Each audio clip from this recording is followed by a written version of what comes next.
Mutesi ruhuka.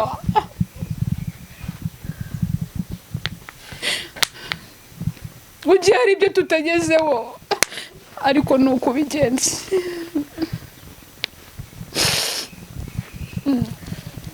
Mutesi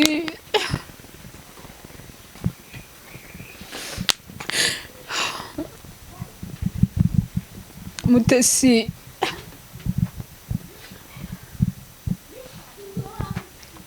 warakoze.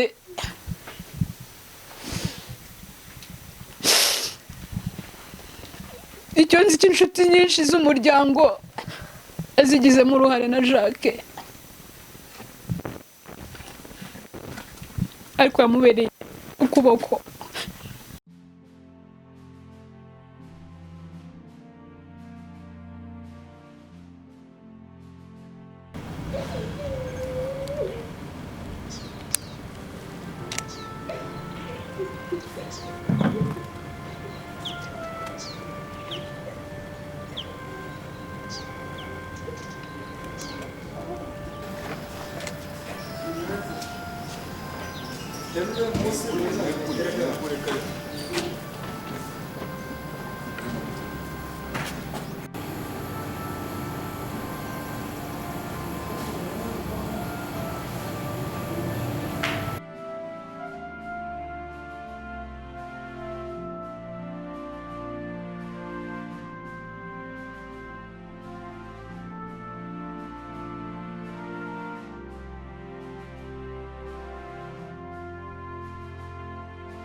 none nkaba nagira ngo badufashe bawururutse bawugeze hano ugomba kujya utangire gahunda zo kumusera.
nagira ngo buri wese uri hano afata akanya gatoya nk'umuntu umwe kwibura tubatumira mushiki wacu ubundi tujye twatangira gahunda ikurikira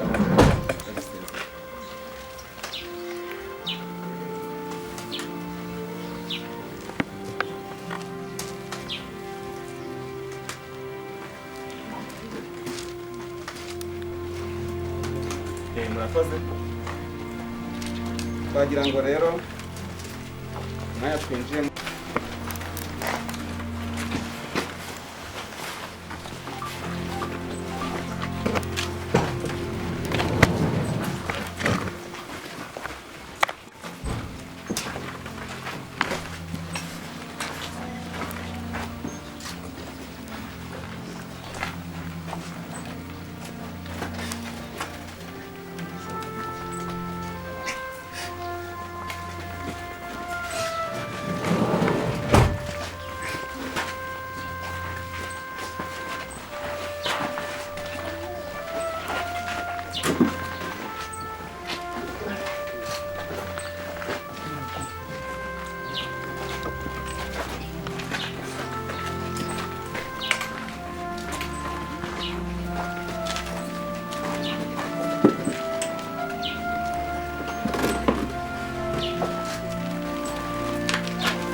ntabwo byoroshye na gatoya.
tuvuga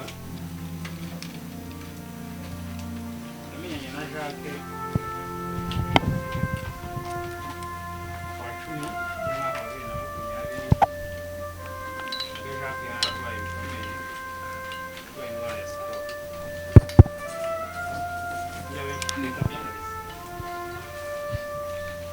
indwara yamufashe bitunguranye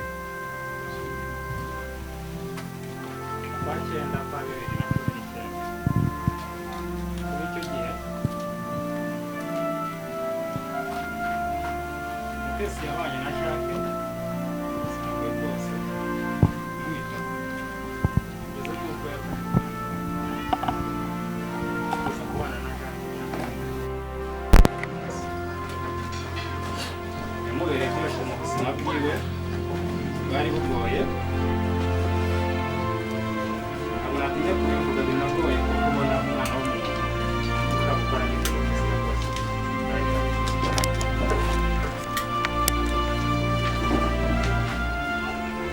yaranzwe n'urukundo kwihangana ndetse n'ubutwari ibyo byose yabaye na Jacques gusabye Imana ku itariki 3 z'ukwa 2024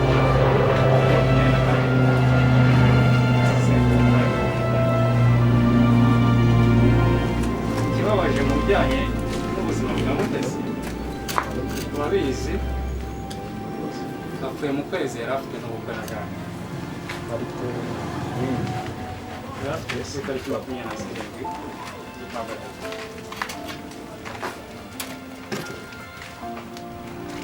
bamukundaga kandi twamenye ibintu byinshi icyo muhamwifuza ni uko Imana y'amahoro ijya yitura abana bayo imirimo bakoreye kuri iyi si ikomeze kumutuza neza Imana imubikore murakoze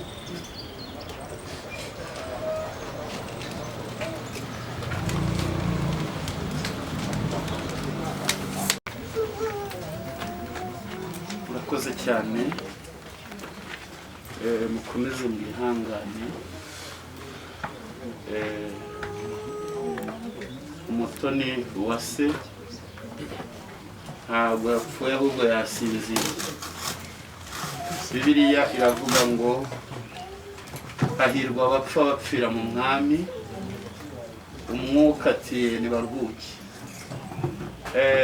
twese umuntu wese uri hano n'utari hano afite itike yo guca nyine mu rupfu urupfu ni irembo rya buri muntu wese wavutse tuzi neza ko iyo umuntu avutse ni ubukwe bwa mbere ubukwe bwa kabiri ni ukwakira Kristo nk'umwami n'umukiza bisobanuye kuba umwe na Kristo undi munsi mukuru wa gatatu ni ugushyingirwa kw'abashakanye nk'uko twari twiteze ko tugiye kumushyingira twari turimo turabyitegura ariko nyine bibaye ngombwa ko umuhango awusimbuka uyu munsi akaba agiye gushyingurwa mu ijuru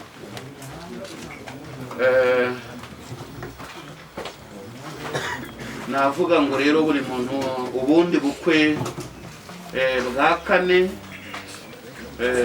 bukurikira ubwo gushyingirwa ni ugupfa ni ugusinzira ku bizeye Kristo iyo umuntu yapfuye yarizeye Kristo biba bisobanuye ko wadapfa hapfa umuntu utaramwizeye ko abizeye Kristo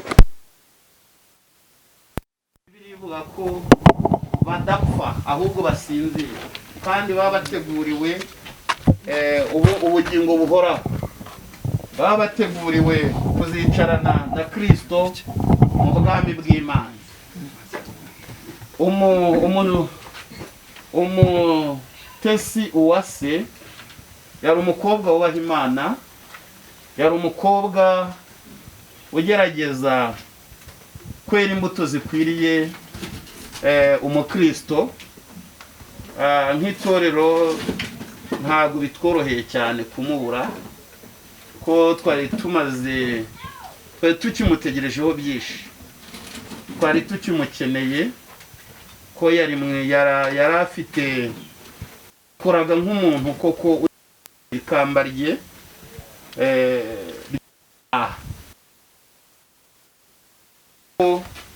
yiteguye, kandi urugendo rwe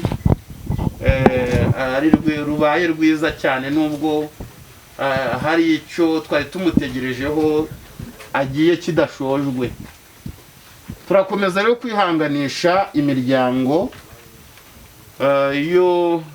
y'umutesi wa se, gukomeza kugira ibyiringiro ko aho ari atari habi, ahubwo yagiye mu ijuru, kandi twese niho twifuza kuzamusanga. Turasoma ijambo ry'Imana rito kuko turimo turihuta, saa 8 ngira ngo saa 9 turaba tumuherekeje aho agiye gutura ubuzima bwe, cyangwa se ibihe umubiri aho uri buze kuruhukira. Niyo mpamvu ngira ngo twihute dusome ijambo ry'Imana rito dusanga muri Ibyahishuwe igice cya 14 umurongo wa 13. Numva ijwi rivuga mu ijuru rimbwira riti, hahirwa andika uti, uhereye none hahirwa abapfa bapfira mu mwami wacu. Umwuka nawe aravuga ati, ye ngo nibaruhuke imihati yabo, kuko imirimo yabo ijyanye nabo ibaherekeje yabo ibakurikiye. Amen. Imirimo, iyo umuntu akiri hano mu isi aba akwiriye gukora imirimo igufasha gutera imbere ukiriho, ariko nanone hari n'indi mirimo ya kabiri ukwiriye gutegura izagenda iguherekeje, nuko kandi ukagira amahoro, kumva ko utari igihangage, utafite imbaraga.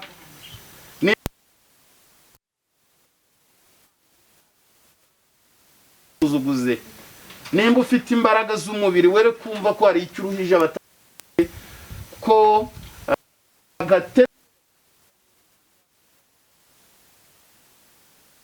mu bizera Kristo imyaka 100 irarenga, ko niyo dupfuye ntabwo dupfa, turasinzira. Rero iyo tubona duherekeje umwana muto nk'uyu nguyu, ndeba rwose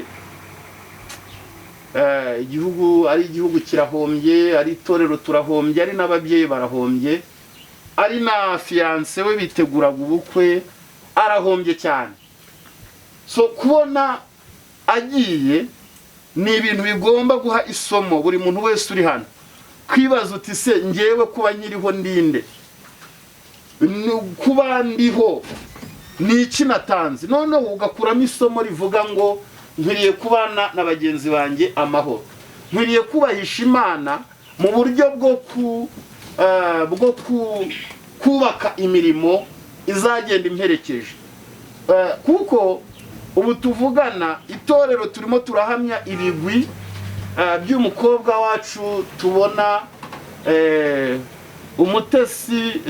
umutesi wa se udukuwemo. Turimo turavuga imirimo ye, kandi no mu ijuru barabizi. So rero iyo turiho aba ari amahirwe ngo dutunganye umutesi uwase we turimo tubwira uyu munsi, ahubwo ni abasigaye turimo tubwira. Wowe umwiyi minsi urimo kwitwara uti? Urimo uragenda uti? Urimo uragendana n'Imana uti? Urimo urategura ubuzima bwawe ute bw'iteka ryose, aho twese twifuza kuzaba iteka ryose? Ndagira ngo dusenge Imana kugira ngo tuze kumva n'ijambo riza kuba ari ijambo, reka mbateguze, riza kubasaba kwihangana mwese. Fiance we aza kuvuga ku bigwi bye by'umufiance we, bari bitegura kubana nawe. Muze kugira imbaraga, mwihangane. Ndagira ngo dusenge Imana, hanyuma baze kumuha akanya avuge, nitusoza hanyuma dukomeze naho tuza kubika uyu mubiri, ubugingo bwo buri ku Mana. Mana, turagushimiye, izina ryawe rihabwa icubahiro. Uri uwo kwizerwa ibihe n'ibihe, nta usa nawe. Ntabwo twakubaza ngo ni gute watwaye umutesi uwase kandi akiri muto. Ni wowe watubibye nk'imbuto, ni nawe udusarura igihe ubishakiye. Tugushimiye ko rero wabonye ko umutesi uwase ageze igihe cyo gusarurwa, kamusarura. Turasenze kugira ngo inshuti n'abavandimwe ndetse n'umufiance we basigaye baha imbaraga, kandi baha ibyiringiro by'uko umutesi uwase tuzamusanga mu rurembo rwo mu ijuru. Urakoze ko ubanye natwe, kandi n'indi mihango yayo ikurikiye ubane natwe, mu izina rya Kristo Yesu, amen. Amen. Urakoze Imana. Nagira ngo kano kanya duhe umwanya bafawaja agira icyo atubwira uhagarariye wa muryango, kandi turaza guha akanya Jacques nawe atuvugishe umuryango. Mutesi ruhuka.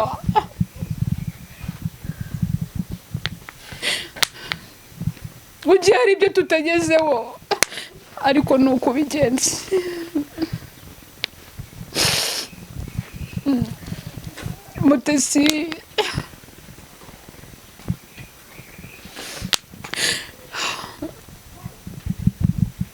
Mutesi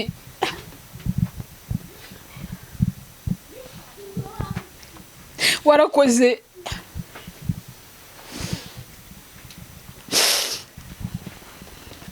Icyo nzi cy'inshuti nyinshi z'umuryango zigizemo uruhare na Jacques, ariko yamubereye ukuboko. Miryango mukomere, n'abandi inshuti mukomere. Imana ikomeze kuba mu ruhande rwacu. Murakoze.